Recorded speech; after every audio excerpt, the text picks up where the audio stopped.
जो दूसरों को कष्ट पहुंचाते हैं, दूसरों को पीड़ा पहुंचाते हैं, वह दानव स्वरूप ही है। इस भूमंडल पर जिनके मन में भक्ति है, पुण्य है, धर्म है, सत्य का आश्रय है, परोपकार की भावना है, सज्जनता है, दूसरों के सदाचार की कामना है, कल्याण की जिनके मन में भावना है, वह देवतुल्य है, सम्माननीय है।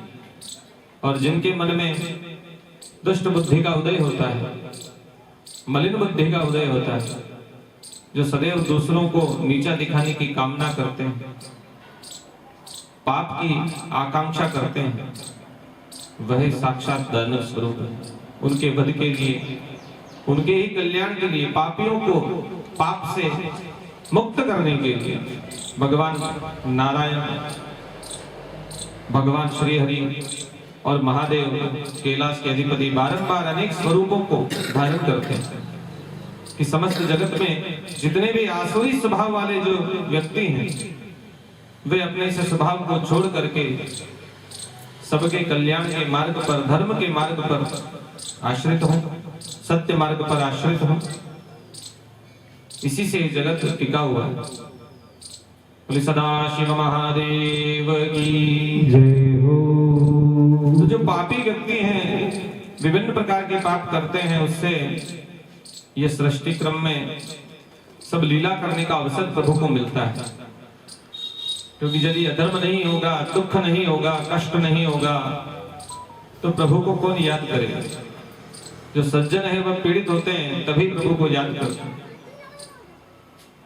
और भगवान की महिमा तभी पता चलती है।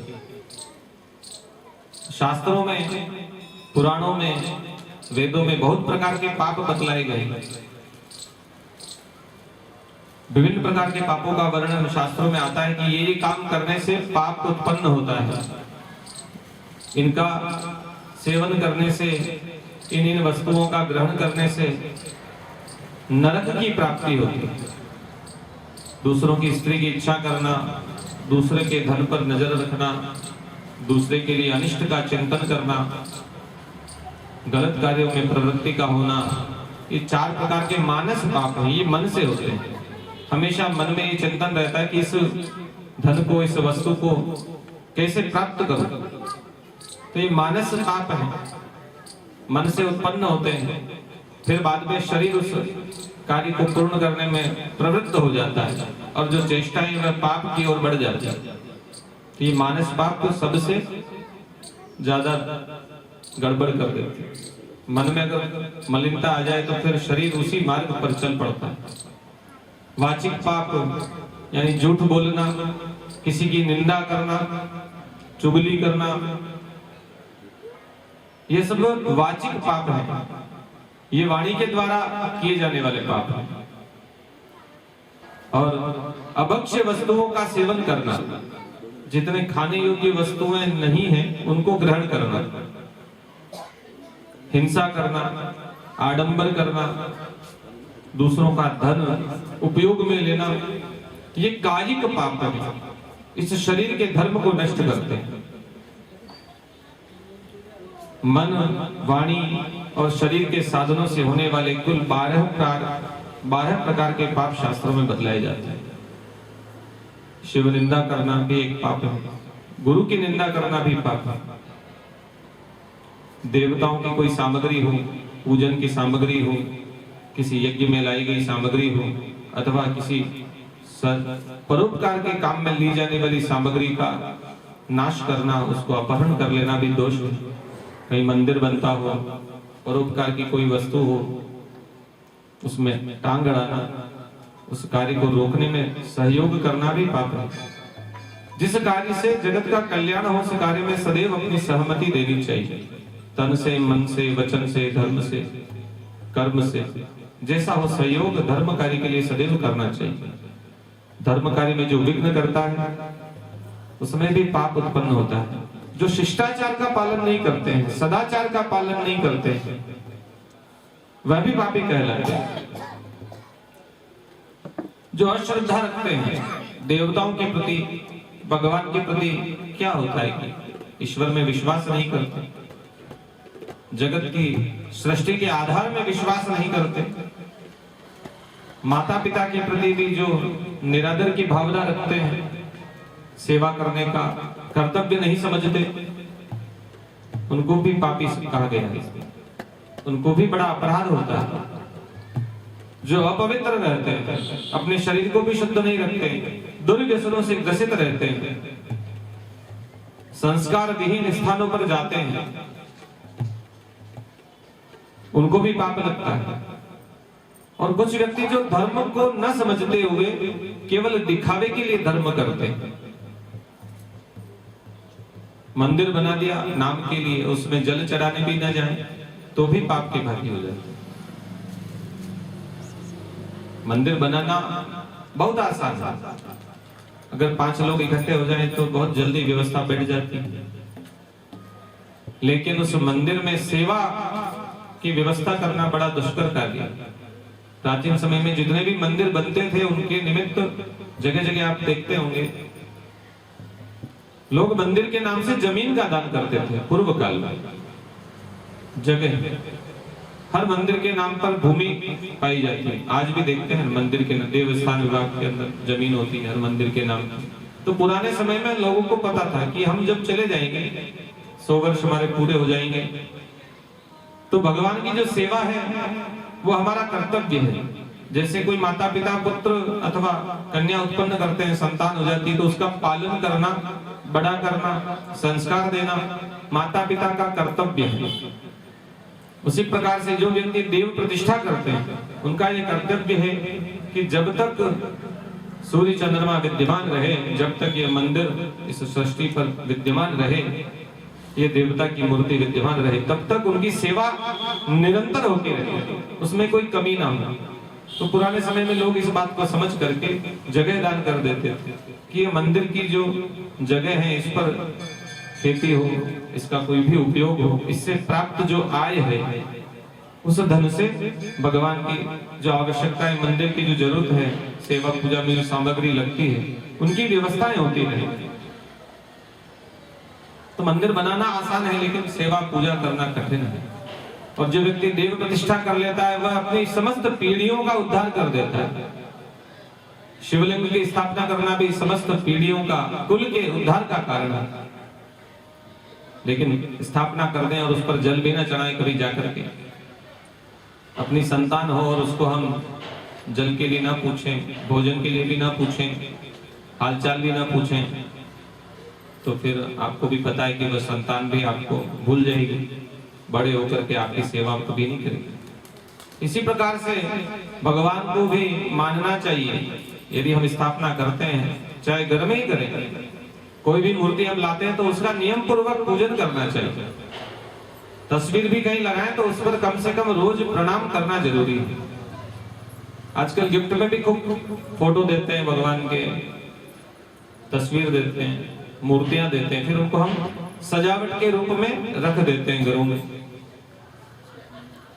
लेकिन नियम यह होना चाहिए कि हम कम से कम प्रतिदिन उन तस्वीरों के अंदर विराजमान जो प्रभु हैं, ठाकुर हर स्वरूप में है, सब जिस प्रकार मानना चाहे, भावो ही विद्यते देवा, भाव में भगवान विद्यमान है, लेकिन उनका जो स्वरूप है उसका निरादर नहीं होना चाहिए।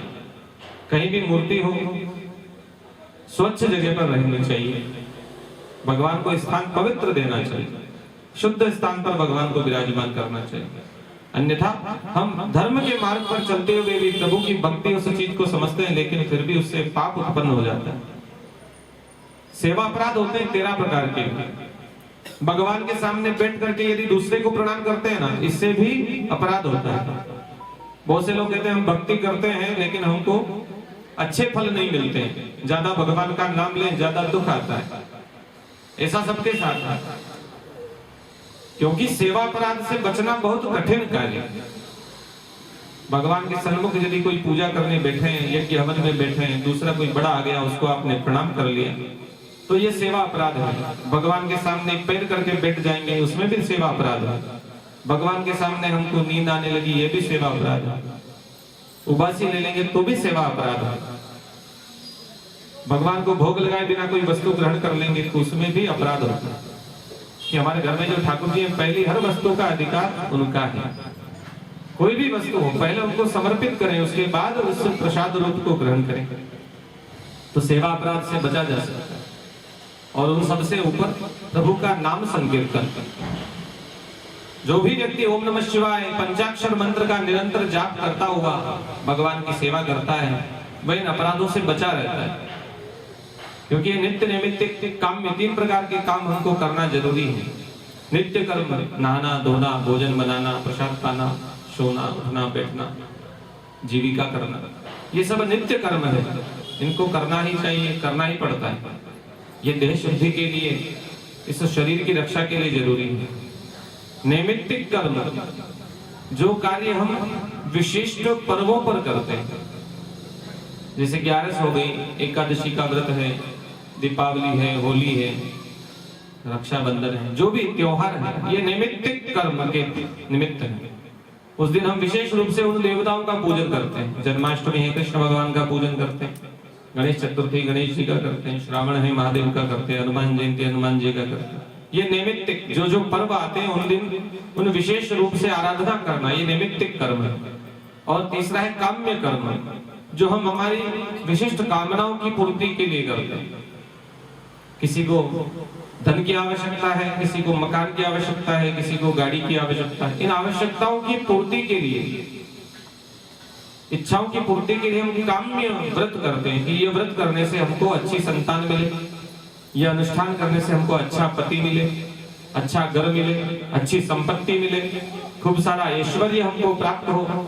ऐसी मनोकामना जो रखी जाती है, उनके निमित्त जो भी हम भक्ति रूप आराधन करते हैं, यज्ञ करवाएं, पूजा करवाएं, अभिषेक करवाएं, जप करवाएं, ये सब काम्य कर्म की श्रेणी में आते हैं। जो व्यक्ति अपने माता पिता को त्याग देता है, सेवा नहीं करता है, झूठी गवाही देता है, असत्य बोलता है, शिव भक्त होकर के भी मांस इत्यादि जो अखाद्य वस्तुएं हैं उनका सेवन करता है, अभक्ष का भक्षण करता है, वह सब ब्रह्म हत्या के समान घोर पाप होते हैं। हमारे शरीर में 5 कर्मेंद्रियां हैं, 5 ही ज्ञानेंद्रियां हैं। यही पाप भी करते हैं और पुण्य भी कराने में सहायक है। यह शरीर ही पाप का भी माध्यम है और पुण्य का भी माध्यम है। और शास्त्रों में इसकी बड़ी महिमा कही गई कि शरीर माध्यम धर्म धर्म साधनम। शरीर से अधर्म भी हो सकता है, लेकिन धर्म करने के लिए तो केवल यही जो मानव योनि मिली है, यही सबसे पवित्र देह मानी गई है। इसी मानव देह में रहते हुए हम निरंतर प्रभु को पाने का प्रयत्न कर सकते हैं, धर्म मार्ग का आश्रय ले सकते हैं। किसी को विवाह के लिए सगाई हो जाए, उसके बाद भी बीच में लड़ाई करवा देना, संबंध छुड़वा देना, 2 मित्र हों, 2 भाई हों, सज्जन पुरुषों के बीच में दुश्मनी करा देना, यह भी पाप है। बंटवारे में कोई पार्टी करते हैं तो कम ज्यादा कर देते हैं, ज्यादा हम रख लें, दूसरे को कम दें, भाई को कम दें, यह भी अनाधिकार चेष्टा है, इससे भी पाप लगता है। क्रोध करना, अहंकार रखना, वृक्षों को काटना, ये सब नरक जाने के मार्ग है। जो अपने घर में रहने वाले पशुओं का भी पालन नहीं करते, उनको भी दोष लगता है। घर में गाय हो, बैल हो, जो भी जीव हो, उसको भी बराबर ध्यान रखना चाहिए। और कोई भी निस्सहाय प्राणी है, उसकी सेवा करना भी बड़ा धर्म है। जो व्यक्ति विभिन्न प्रकार के व्यापार करते हैं, उसमें यदि कपट करते हैं, बेईमानी करते हैं, छल करते हैं, दूसरों के पैसों को हजम कर जाते हैं, उधार लाएं वापिस ही नहीं लौटाएं, इसमें भी दोष लगता है। जितने भी पाप हैं, ये सब नरक ले जाने वाले हैं। इन पापों का जो व्यक्ति प्रायश्चित कर लेता है, वह उन पापों के दंड से मुक्त हो जाता है। इसलिए पापों का सदैव प्रायश्चित तुरंत कर लेना चाहिए। इसमें आजकल इस प्रकार समय व्यतीत नहीं करना चाहिए, क्योंकि शरीर का कोई भरोसा नहीं, कब निकल जाएगा। और जो हमारा पूर्व जन्म है, उसमें जो भी हमने काम किए, पाप किए, पुण्य किए, शुभ अशुभ कर्म जो भी हैं, वही इस जीवन में हमको निमित्त रूप में प्राप्त होते हैं। विवेक की प्राप्ति जो है वह 3 प्रकार से हो जाती है, क्योंकि मानव देह में विवेक भगवान ने दिया कि आपको क्या करना है क्या नहीं करना है। यह बुद्धि केवल मानव को है, अन्य योनियों में नहीं है। और हमारे को 3 प्रकार से विवेक और ज्ञान की प्राप्ति हो जाती है। मनन करना, यानी कि जो सत्शास्त्र हैं उनका अध्ययन करना, जो वेदों में पुराणों में संतों की जो वाणी कही गई है, ऋषियों का जो वचन है उसका अनुसरण करना। धर्म मार्ग क्या है, बड़ों से इस बात को समझना, उसके मार्ग बतलाए हुए मार्ग पर चलना, गुरु की आज्ञा का पालन करना, यह मनन कहलाता है। दूसरा है नकल। नकल से अकल लगाते हैं बहुत से लोग, देखा देखी होड़ा होड़ करते हैं, उससे इतना कल्याण नहीं हो सकता। और तीसरा है अनुभव। अनुभव से भी ज्ञान प्राप्त होता है। हमने जो कार्य किया उसका जो कुछ फल हमको मिला, अच्छा मिला या बुरा मिला, तो वो हमारे अनुभव जीवन में काम आते हैं। गुड़ते गुड़ते महादेव जी हो जाते हैं। अनुभव ज्ञान का सबसे बड़ा कारक है। और इस जीवन में 2 वस्तुएं हर व्यक्ति को प्राप्त हैं, सामने रखी हुई है। मानव जीवन में 2 वस्तुएं तो सबको प्राप्त हैं। पॉजिटिव नेगेटिव दोनों को समझ करके ग्रहण करना हमारी बुद्धि पर निर्भर करता है। भगवान ने शास्त्र भी बनाए, पुराणों की भी रचना की है, वेदों की भी रचना की, और साथ में व्यसनों की भी रचना की है। दुर्व्यसनों की रचना भी भगवान ने की। सृष्टि में सब वस्तुएं हैं, अच्छी भी हैं बुरी भी हैं। इसलिए मानव को बुद्धि दी, विवेक दिया कि आप किसको ग्रहण करना चाहते हैं। ये आप पर निर्भर करता है कि आप किस मार्ग पर चलना चाहते हैं। आप शास्त्र को ग्रहण करते हैं अथवा दुर्व्यसन को ग्रहण करते हैं, यह निर्णय आपका स्वयं का है। आपको पता है कि यह जहर है, तो भी हम जानबूझ करके खाने के लिए तैयार रहते हैं।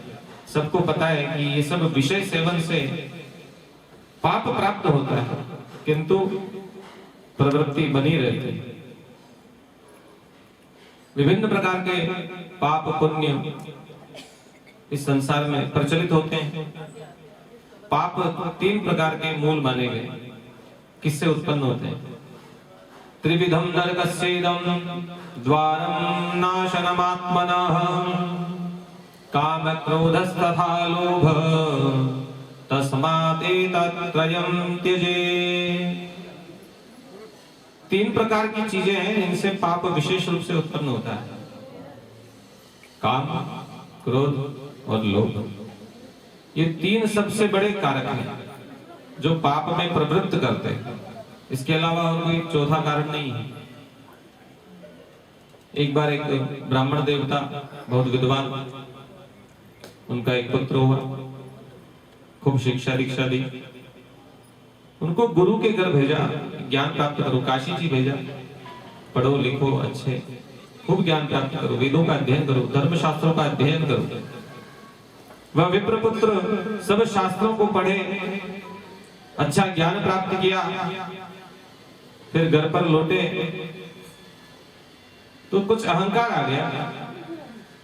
पिताजी को आके कहने लगे कि मैंने आपके कहने से सारा शास्त्र ज्ञान प्राप्त कर लिया, सारे वेदों का ज्ञान मैंने प्राप्त कर लिया। आपका आशीर्वाद है, गुरु का आशीर्वाद है कि मैंने सब ज्ञान मिल गया है। अब आप बताइए आगे क्या आदेश है। तो बोले मैं तुम्हारी पहले परीक्षा लूंगा, मेरे एक प्रश्न का जवाब दो तो मैं मानूंगा कि तुमने सब शास्त्र समझ लिए, पढ़ लिए, तुम में ज्ञान है। कि पाप का बाप कौन है? पुत्र ने विचार किया, बड़ा विचित्र प्रश्न है। सारे शास्त्र उठाए, इधर उधर पलटे, कहीं लिखा हुआ नहीं मिला। उसने कहा ये तो मैंने पढ़ाई नहीं की। बोले पता लगाओ, इसका जवाब दोगे तो मैं मानूंगा कि तुम ज्ञानवान हो, तुमने शिक्षा प्राप्त की। वह बालक गया। पूर्व काल में ब्राह्मणों का भिक्षावृत्ति का कार्य होता था कि भिक्षाटन करें, संतों के घर से भोजन के अमृत वस्तु इत्यादि प्राप्त करके फिर अपना आहार ग्रहण करें। नियमों का पालन भी करते थे। तो वह विप्र बालक भी किसी दुष्ट के, दुर्जन के हाथ का अन्न जल ग्रहण नहीं करता था। जो धार्मिक व्यक्ति हैं, सज्जन हैं, उन्हीं के हाथ का, उन्हीं के घर का जल, भोजन इत्यादि ग्रहण करते थे। भिक्षा मांगने के लिए गांव में गए,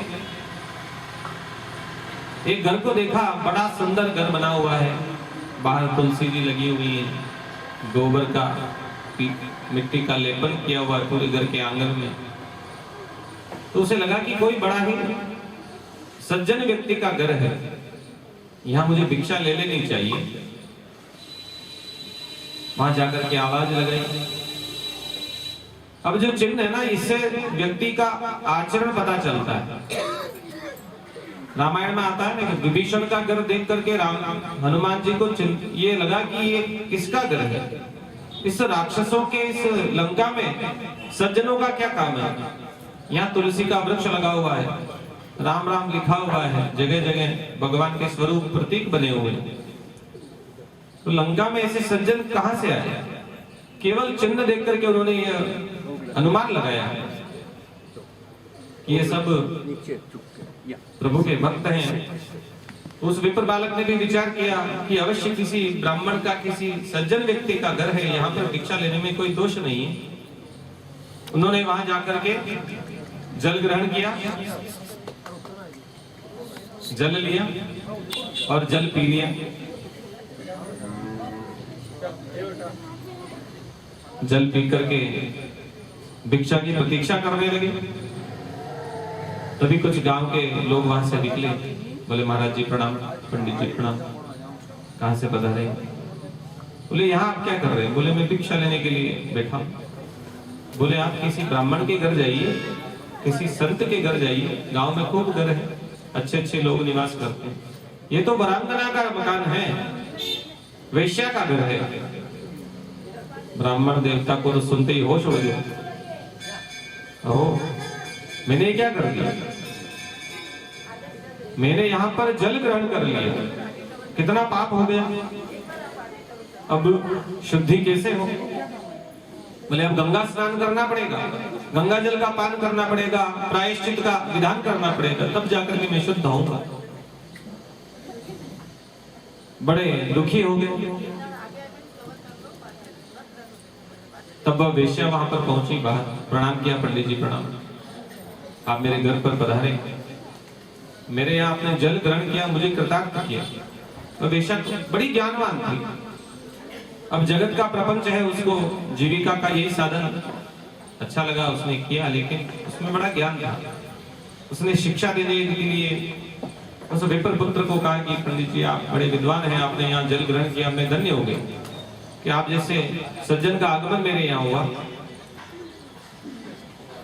तब विप्र देवता कहने लगे कि मैं तो कहीं जल भी नहीं पीता हूँ, आपके यहाँ तो जल ले लिया तो मुझे बड़ा दोष लग गया है, इसके निवारण का अब मुझे प्रायश्चित करना पड़ेगा। प्रायश्चित के लिए मुझे गंगा स्नान करना पड़ेगा। तब उस वेश्या ने कहा कोई बात नहीं महाराज जी, चिंता मत करिए, अब जब आपने जल पी लिया है तो आप थोड़ा भोजन प्रसाद भी मेरे यहाँ पाइए, भोजन प्रसाद पाइए, मेरे यहाँ भोजन की अन्न का आहार लीजिए। अरे एक मिनट आप ऊपर बता रहे वैसा बता।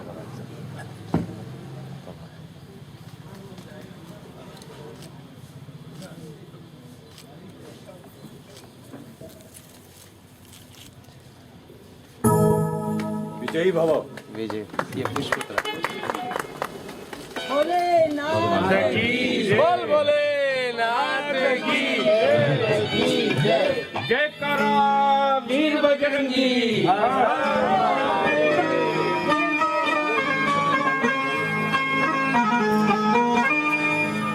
वेश्या कहने लगी कि महाराज जी आपने पाप तो कर ही लिया, अब गंगा स्नान आपको करना ही पड़ेगा, आप मेरे यहाँ भोजन भी प्राप्त करिए, आहार चर्या यहीं पर कीजिए।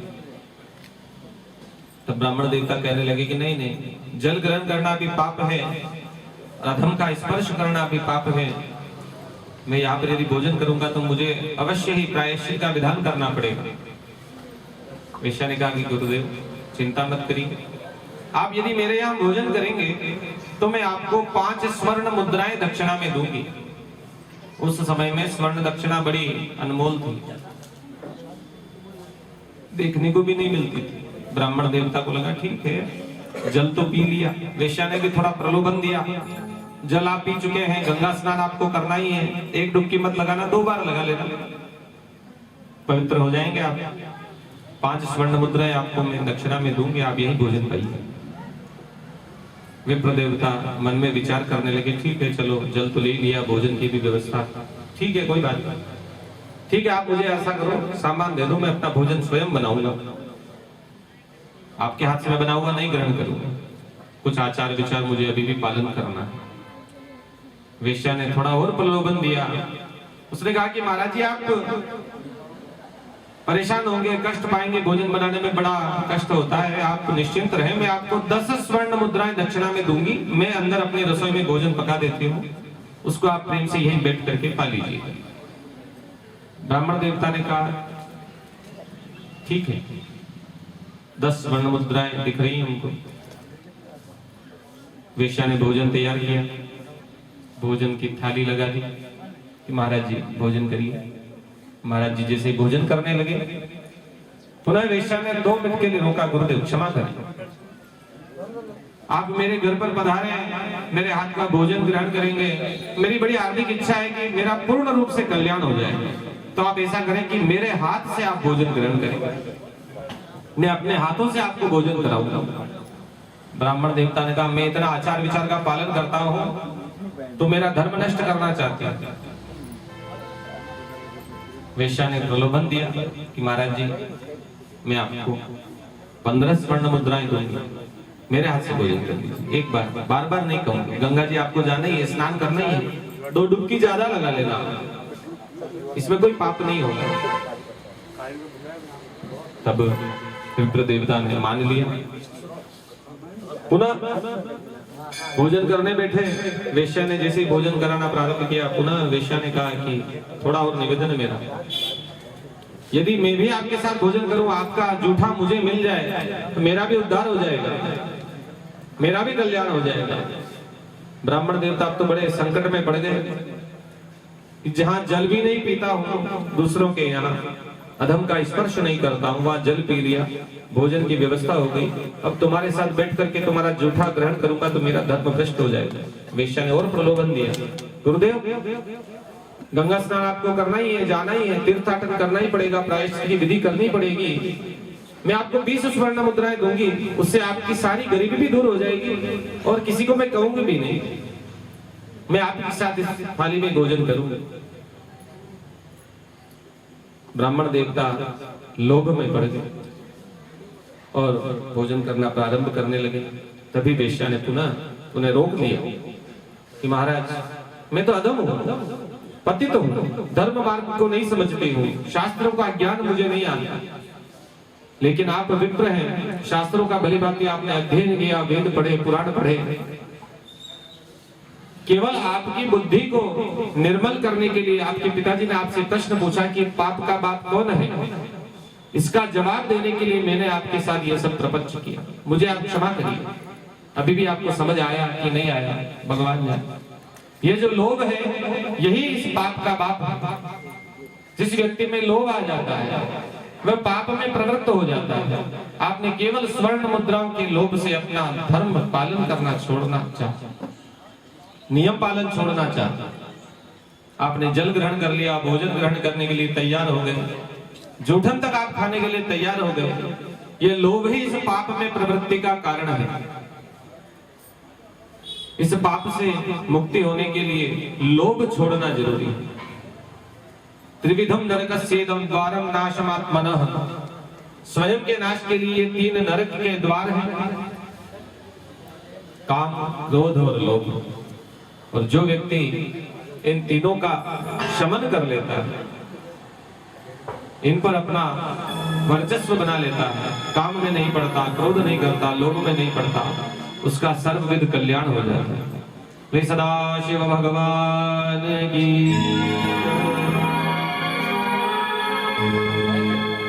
हेलो, आइए एक बड़ा ही लोकप्रिय भजन भगवान श्री सेठों के सेठ सांवरिया सेठ का